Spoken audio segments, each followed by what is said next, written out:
오늘 함께 은혜 받으실 말씀은 시편 116편 12절부터 14절까지 말씀이 되겠습니다.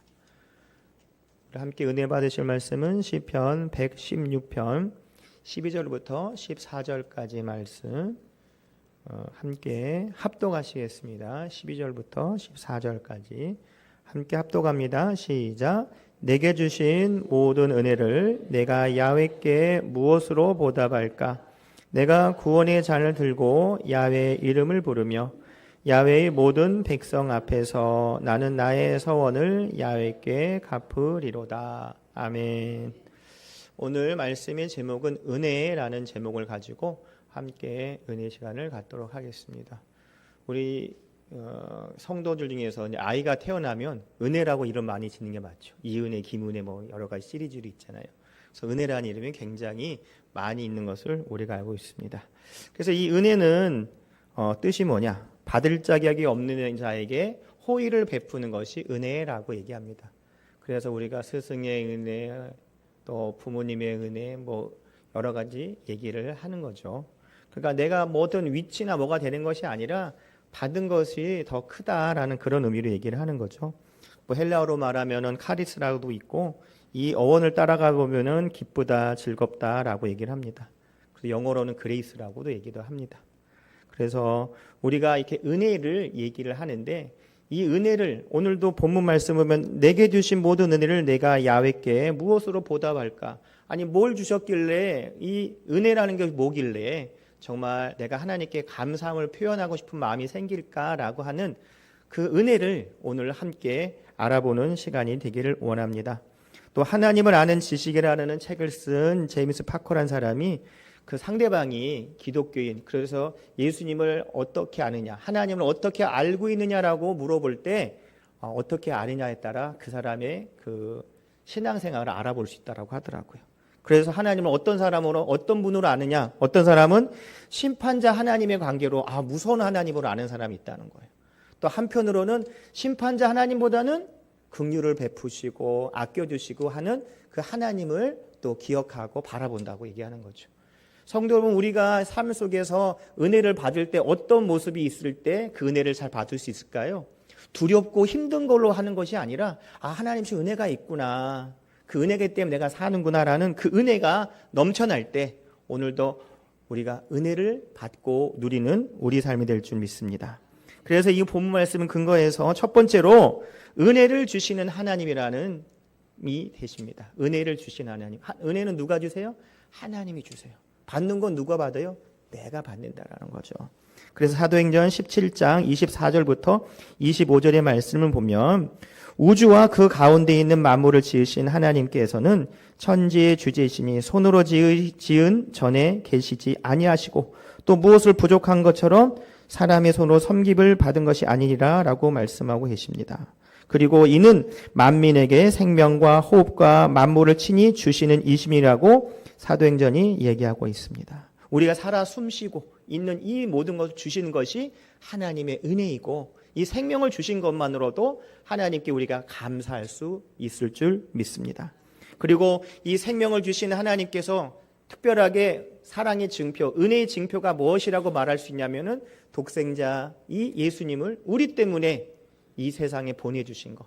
예수님이 사람의 몸을 입고 태어난 성육신 사건이 바로 하나님의 은혜라는 그 얘기를 할 수가 있죠. 그래서 요한복음 1장 14절을 보면 말씀이 육신이 되어 우리 가운데 거하심에 우리가 그의 영광을 보니 하나님의 독생자의 영광이요 은혜와 진리가 충만하다라고 얘기합니다. 하늘 보좌를 버리시고 예수님께 하늘 보좌를 버리신 입장이 되었고 예수님이 우리 때문에 죽기까지 하나님의 말씀을 순종하셨기 때문에 우리의 모든 것을 다 정리해 주신 그 은혜를 우리가 느낄 수 있을 줄 믿습니다. 내가 무엇이 돼서가 아니라 하나님이 자녀로서 우리를 택해 하셨기 때문에 그거에 대한 모든 것을 다 정리해 주셨다는 거죠. 그래서 요한복음 1장 17절을 보면 율법은 모세로 말미암아 주어진 것이요 은혜와 진리는 예수 그리스도로 말미암아 온 것이라고 얘기를 하고 있습니다. 그래서 하나님께서는 은혜의 표징으로 예수님을 우리에게 보내주셨죠. 그래서 우리가 하나님 안에 죄짓고 불의하고 여러 가지로 힘들고 어렵고 하나님과 같이 있을 수 없는 그런 상황에 하나님께서 선물을 주신 거죠. 여러분 선물 줄 때 여러분 어떻게 하세요? 그냥 여러분이 마음대로 사나요? 아니면 물어보고 사나요? 저는 저 아는 사람한테 뭐 물어보면 얘기해요. 깜짝 쇼하지 말라고. 그냥 물어보라고. 물어보고 필요한 걸 사줘야지 선물이 자기 맞춰서 이제 자기가 확 비싸다고 막 해가지고 산들 아무 의미가 없다는 거예요. 예전에 제 친구들 얘기를 하는데 이제 여러 명이 이제 자녀들이 많으니까 제 친구가 그러더라고요. 이번에 우리 엄마 생신이니까 내가 좋은 거 사드려야지. 그래서 준비를 한 거예요. 그래서 뭐 이게 선물을 이렇게 준비를 했어요. 근데 선물을 준비했는데 그런 생각을 본인만 한 게 아니라 어떻게 해요? 자기 누나들 동생들도 한 거예요. 그러니까 선물을 이제 깜짝 쇼한다고 이제 엄마 이거 자 선물이요 그렇게 얘기를 했는데 엄마가 다 같이 좋아해야 되는데 그 누나가 하루 전에 와가지고 엄마 이거 내가 내일 선물 미리 줄게 그러고 준 거예요. 엄마 너무너무 좋아한 거예요. 그리고 지나갔는데 그 아들이 줬는데 좋아하는 게 아니라 이거 나 있는데 어저께 네 누나가 갖다 줬는데 이렇게 하더라는 거예요. 자기는 엄마가 엄청 좋아할 줄 알았는데 속된 말로 기름 빠지는 사이다 먹는 기분이라고 그렇게 얘기를 하더라고요 저한테. 그러니까 이 선물이라는 것도 상대방 맞춰서 하는 거죠. 하나님께서 우리에게 맞춰주신 게 뭐냐면 우리가 죄 가운데 있고 힘들고 어려운 이 상황 속에서 이 죄의 문제가 해결이 안 되기 때문에 우리 힘으로 안 되기 때문에 어쩔 수 없는 상황인데 이 죄 가운데 빠져있는 우리를 죄가 없어주는 그 속죄의 제물로 예수님이 오셔서 그 선물로 오신 예수님 때문에 우리가 깨끗하게 씻음 받았다는 거예요. 그 너무너무 기쁜 거죠. 죄 때문에 억눌렸고 힘들고 괴롭고 이게 축축축 떨어져 가는데 이 짐을 싹 벗어주는 거예요. 괜찮아. 넌 자유야. 너니 죄가 없어. 예수의 피값으로 죄가 없기 때문에 괜찮아. 마귀는 어떻게? 아니야. 너 죄가 있잖아. 아니야. 난 예수님이 다 정리 주었어. 무슨 소리야. 그래서 마음으로 믿어서 입으로 시인하면 예수님 나의 구주라고 고백하면 그 다음부터 무엇을 얻어요? 자유함을 얻는 거예요. 그러기 때문에 자유함을 얻죠. 너 죄 짓잖아. 어저께도 거짓말했지. 누구 잘못했지. 그래. 잘못한 건 알지만 내가 하나님께 기도할 거야. 보응 듣겠지만 난 기도하면 하나님께서 깨끗이 씻음 받게 해줄 거야. 그래서 예수님이 오셨거든. 너무 그걸 모르는구나. 이렇게 당당하게 얘기를 해야지. 그래. 내가 또 죄를 지었네. 어떡하지? 괴롭지? 이렇게 하면 아무것도 안 돼. 예수님이 돌아가신 이유가 없다라는 거예요. 예수님이 돌아가신 이유는 원죄, 원래 지은 원죄. 이 아담부터 흘러나온 그 원죄를 정리해 주었고 자범죄, 스스로 지은 죄도 깔끔하게 정리해 주었다는 거예요. 그래서 보라 새로운 피조물이 되었다고 하는 것이 바로 그것이라는 거죠. 사람을 죽인 죄인이라 할지라도 법 앞에서 막 죄를 짓고 이럴 수 있지만 예수님 앞에서는 어떻게 돼요? 구원의 역사 나타나는 거죠. 근데 그 회개는 어떻게 되냐? 자기가 그 잘못한 사람한테 잘못했다고 얘기를 해야 회개가 진정한 회개가 된다는 거예요. 입으로만 내버리는 게 아니라.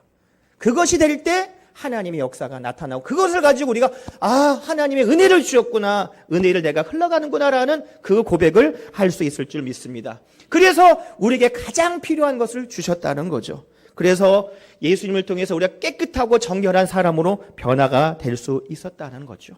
그래서 고린도서 2장 10절을 보시면 오직 하나님의 성령으로 이것을 우리에게 보셨으니 성령은 모든 것 곧 하나님의 깊은 것까지 통달하시느니라 라고 되어 있습니다. 그래서 예수님께서 우리 죄를 깨끗하게 정리해 주신 다음에 어디 계시냐? 하늘나라로 쏙 올라가시고 끝난 것이 아니라 나는 올라가지만 너희를 위해서 누굴 보내준다고 했어요? 성령님을 보내셨어요. 근데 그 성령님이 어떤 목적으로 보신 거예요? 보혜사 성령님. 우리를 도와주시는 성령님. 이 도와주시는 성령님과 함께하기 때문에 우리는 성령님과 인격적인 만남, 우리는 눈에 보이지 않지만 우리 조영희 목사님 말씀하신 것처럼 성령님을 인정하고 환영하고 모시를 의지합니다라고 하는 그 고백이 있을 때 성령님 같이 가시죠. 성령님 오늘도 운전합니다. 성령님 내 맛있는 거 먹으러 가요. 하나님 내 친구들과 놀러 갑니다. 건강하게 안전하게 이렇게 성령님과 인격적인 만남과 교제가 계속 임할 때 더욱더 긴밀한 관계가 나타날 줄 믿습니다. 그렇기 때문에 성령이 옆에 있는데 남을 때릴 수 있겠어요? 속된 말 누구 씹을 수 있겠어요? 못하는 거예요. 왜? 성령님이 옆에 계시대. 나쁜 일 도모할 수 있겠어요? 불안한 감이 있는데 할 수가 없다는 거죠. 왜? 성령님이 계시기 때문에. 오늘도 이 성령님과 함께 하시기 때문에 하나님의 은혜가 더욱더 나타날 줄 믿습니다. 그래서 우리가 뭐예요? 은혜라고 하는 거예요. 하나님 은혜 주셔서 감사합니다. 은혜 주셔서 감사합니다. 제가 이 말을 하면 저기 아는 목사님이 아주 늦둥이 애가 태어났어요. 그 애 이름이 뭐예요? 은혜예요. 그래서 은혜 주셔서 감사합니다. 하나님의 은혜도 있지만 그 딸을 생각하면서 걔를 주셔서 감사합니다. 그렇게 생각이 된다고 하는 거예요. 근데 은혜란 게 뭐예요? 각자에 맞춰서 하나님씩 은혜가 다르다라는 거죠. 그러니까 오늘도 우리에게 주어진 형편에 가장 필요한 것을 주신 것이 바로 뭐예요? 은혜라는 거죠. 그것이 바로 하나님이 주신 은혜의 축복인 줄 믿습니다. 두 번째, 은혜를 통한 변화의 모습이. 은혜를 받은 사람은 뭐예요? 변화를 받아요. 여러분 보시면 김익두 목사님도 깡패였지만 예수를 만났기 때문에 변화를 받는 사람이 되었고, 또 많은 사람들이 이 기도원에서 하나님과의 첫사랑, 예수님과의 첫사랑, 성령과의 첫사랑이 회복될 때, 만났을 때 어떻게 해요? 정말 기쁨이 임하고 감사가 임하고 예배 드릴 때마다 하나님의 은혜를 누리는 거, 그 은혜의 사람으로 변화가 된다라는 거죠. 그래서 로마서 5장 8절부터 9절을 보면 우리가 아직 죄인 되었을 때 그리스도께서 우리를 위하여 죽으심으로 하나님께서 우리에게 대한 자기의 사랑을 확증하셨느니라. 그러면 이제 우리가 그의 피로 말미암아 의롭다 하심을 받았으니 더욱 그로 말미암아 진노함에서 구원함을 받았을 것이니 라고 말씀합니다. 이제 나의 죄 때문에 심판받을 이유가 없다라는 거예요. 왜요? 예수님께서 그 모든 것을 정리해 주셨기 때문에, 속죄제로 오셨기 때문에, 속죄 제물로 오셨기 때문에 우리는 아무 그거랑 상관이 없다라는 거예요. 그렇기 때문에 하나님의 은혜가 크고 예수님께서 나 때문에 돌아가셨다는 것을 알기 때문에 더욱더 우리가 다음 주가 성찬인데 예수님의 피와 살을 대할 때 더욱더 은혜의 눈물이 흘리고 은혜의 또 기도를 할 수 있는 줄 믿습니다. 그래서 예수님이 말씀하시는 건 뭐라고 하겠어요? 하나님, 이제 이 사람들은, 내 자녀들은 죄하고 상관없어요. 왜요? 내가 다 정리해줬거든요. 빚을 다 청산해줬거든요. 마귀가 뭐라고 하면 다 정리됐기 때문에, 핏값을 샀기 때문에 이 자녀들은 새로운 피조물이 되었기 때문에 죄인들이 아니에요. 하나님의 자녀들이에요. 보라, 새 것이 되었다라고 하는 그 은혜가 우리 삶 가운데 예수님을 통해서 나타날 줄 믿습니다. 그래서 예수님의 그 보함이 딱 있을 때 우리가 그 안에 쏙 들어가면 문제가 되지 않는다라는 거예요. 이스라엘도 아이언돔이라고 미사일이 막 와도 그 눈에 보이지만 이렇게 딱 방어망이 쳐 있다고 하잖아요. 그 안에 있으면 문제가 되지 않는다라는 거예요. 우리도 마찬가지로 하나님과 예수님, 성령님이 이 보호 안에 있으면 문제가 되지 않는 거죠. 여러분, 비가 막 이제 장마철에 비가 막 오면 어떻게 해요? 밖에 우리 교회만 비가 막 쏟아, 비가 많이 오네, 집에 갈 때 걱정하네라고 하겠지만 이 안에 있는 동안은 어떻게 해요? 두렵나요? 걱정되나요? 이 안에 있는 만큼 걱정되지 않아요. 비가 많이 오네. 그렇네. 이따 갈 때 걱정을 할지 모르죠. 이 안에서 걱정되지 않는다라는 거예요. 그게 바로 우리가 하나님 안에 있을 때 그 축복이고 그것이 바로 은혜인 줄 믿습니다. 그래서 하나님 안에 있을 때, 여러분 교회도 교회 안에 있을 때랑 요 바깥에 있을 때랑 같아요? 다르죠. 이 안에 있으면 비가 아무리 와도 문제되지 않아요. 하지만 밖에만 나가면 어떻게 해요? 우산 들고 막 밑에서 비듬발 튕기고 보면은 바지도 젖어 있고 조금만 있었는데 막 그러고 막 걱정할 거라는 거. 근데 이 안에 있으면요, 누워 있어도 문제가 되지 않아요. 뛰어다녀도 문제가 되지 않아요. 왜? 비가 들이치지 않으니까. 그거 바로 하나님 안에서 우리가 그 삶을 누려야 될 줄 믿습니다. 그래서 우리도 찬송가 252장 보면은 나의 죄를 씻기는 예수의 피밖에 없네, 이거 있잖아요. 그냥 멜로디가 우리 아는 내용과 정말 우리의 죄를 예수님의 보혈로 피로 깨끗하게 씻음밖에 없고, 그거밖에 없고, 그것을 통해서 깨끗하게 씻음받는 우리가 된 줄 믿습니다. 그것이 바로 가장 기본적이고 가장 쉬운 것이고 가장 하나님이 주신 우리에게 약속의 말씀인 줄 믿습니다. 그래서 예수님께서 갈보리 십자가에서 나 때문에 피아물을 다 쏟고 돌아가신 것이 하나님의 은혜이고, 그것을 통해 하나님의 약속의 말씀을 성취하시고 순종하는 모습을 보였기 때문에 우리가 하나님 말씀에 순종하겠다라는 그 좋은 본을 보여주신 예수님을 통해서 우리가 새롭게 변하는 은혜를 주신 줄 믿습니다. 그래서 고린도후서 5장 17절을 보면 그런즉 누구든지 그리스도 안에 있으면 새로운 피조물이라, 이전 것은 지나갔으니 보라 새 것이 되었다라고 말씀하고 계십니다. 예수님을 통해서 우리가 보라 새 것이 되었도다 라고 하는 그 은혜가 우리 삶 가운데 풍성히 열매 맺을 줄 믿습니다. 이것을 내가 믿어야만 새 것이 되었다라고 할 수 있는 거죠. 그래서 예수님 믿는 사람, 그 전에 그 아담이 이 선악과를 따먹을 때 그때의 모습이 아니라 예수님 안에서 새로운 피조물, 흠도 점도 없는 내가 죄짓지 않은 최선의 모습으로 변하는 은혜가 예수님을 통해서 나타날 줄 믿습니다. 그래서 더 이상 죄짓지 않도록 노력을 해야 되고요, 더 하나님의 그 보좌 앞에서 기도하는 것처럼 우리가 하나님의 그 그늘 안에 있는 우리가 될 줄 믿습니다. 18세기에 영국에 존 뉴턴이라는 사람이 있었어요. 이 사람은 누구냐면요, 아주 불량하고 뭐 이렇게 좀 이제 껄렁껄렁한 그런 사람이었나 봐요.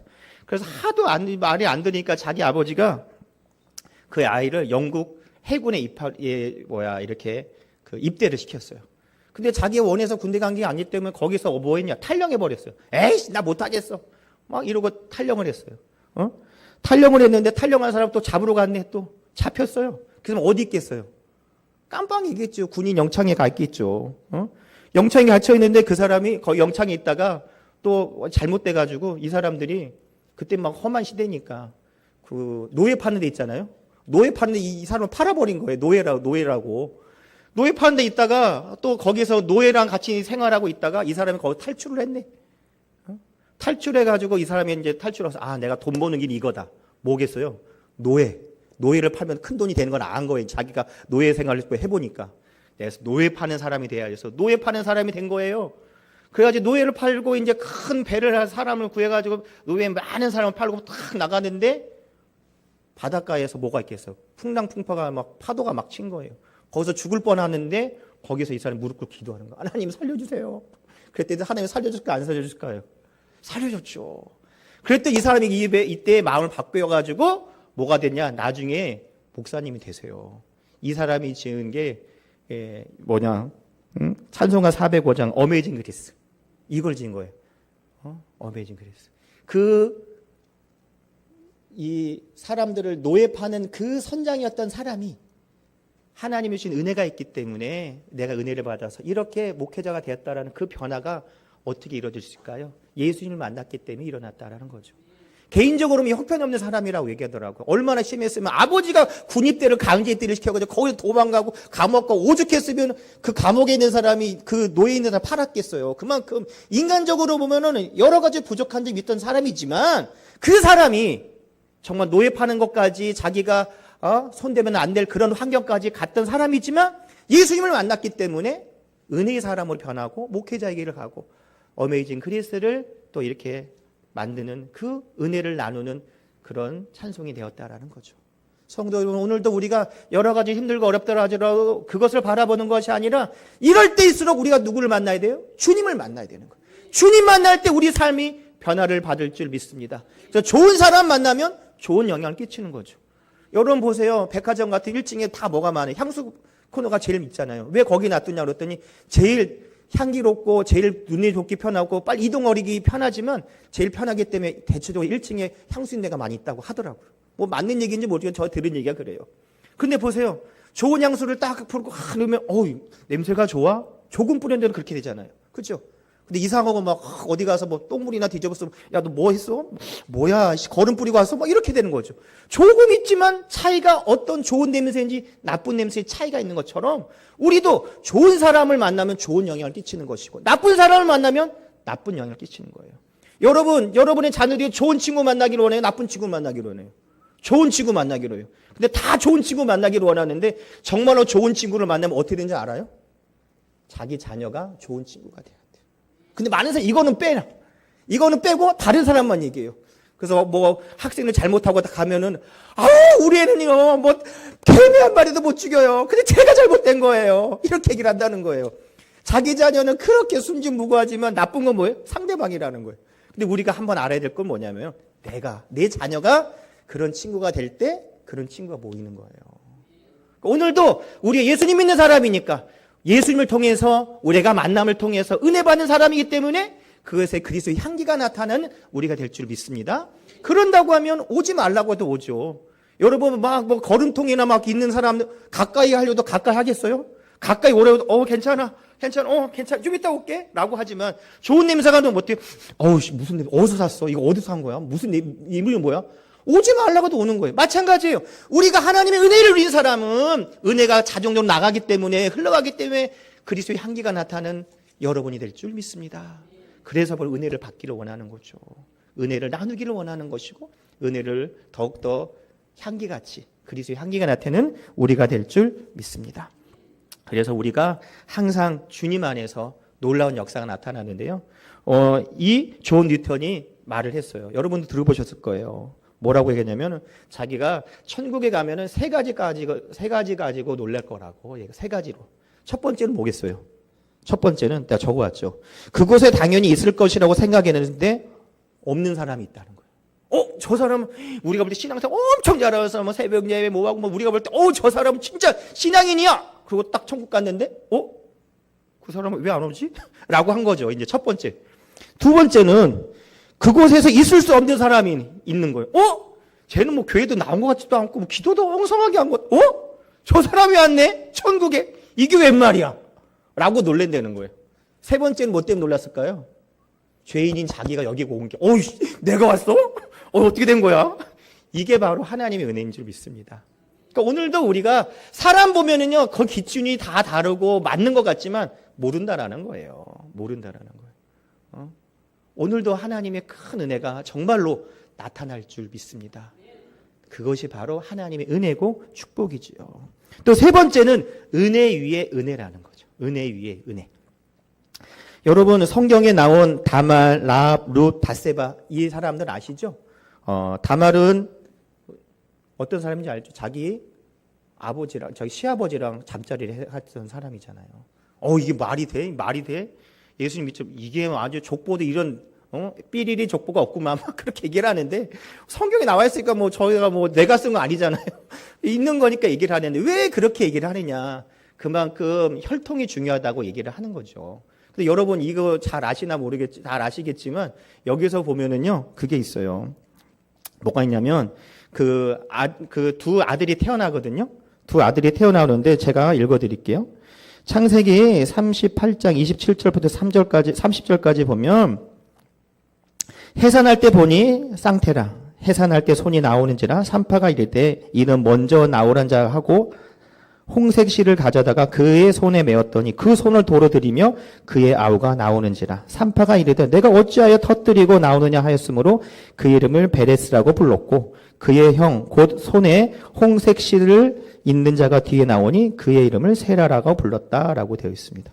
그러니까 두 아이가 뱃속에 있었는데 이제 태어나오려고 하는데 머리가 나온 게 아니라 뭐가 나온 거예요? 손이 나온 거예요. 얘가 먼저 나왔으니까 헷갈리면 안 되니까 여기다 붉은 실을 했는데 얘가 나와야 되는데 나오지 않고 어때요? 손 넣은 거예요. 그 다음에 누가 나와? 둘째가 훅 나온 거죠. 그래서 여기서 나온 거예요. 이 30절까지. 그래서 그 둘째가 태어난 애가 둘째로 있었던 애가 처음 나온 애가 베레스고 그 다음에 이 손에 있던 애가 한 사람이 세라라고 얘기를 하는 거예요. 이렇게 세밀하게 이제 성경은 얘기하고 있죠. 그래서 하나님의 그 구속사 사역에서 이런 계통과 혈통이 중요하다라고 얘기를 합니다. 그렇지만 이 혈통으로 된 것이 우리 예수님 안에서 우리가 한 자녀가 되고 한 가족이 된 줄 믿습니다. 그래서 유대인은 그런 게 아니라 예수님 안에서 우리가 한 형제 자매가 되었다는 그 말을 한다라는 거죠. 그리고 여러분 알지만 그 야곱하고 에서는 어떻게 해요? 그냥 손이 나온 게 아니라 형이 나오는데 지가 급하니까 발 잡고 나온 거잖아요. 이게 차이가 있는 거죠. 그러니까 이 태어난 것 이런 거가 있어요. 그리고 기생 라합 아시죠? 숨겨준 거. 그리고 룻은 나오미 엄마 따라가지고 이방 나라에서 같이 와가지고 있었던 사람. 밧세바는 성경에 나온 우리아의 밧세바. 다윗한테서 솔로몬 낳은 그런. 인간적으로 보면은 정말 밑바닥이고 말이 되라고 하지만 그 여인들도 하나님이 지켜주시고 붙잡아 주셨다는 거. 이게 바로 뭐예요? 은혜라는 거예요. 그런 은혜 속에서 우리가 죽을 수밖에 없는 내가 하나님의 자녀가 되었다는 것이 큰 은혜인 줄 믿습니다.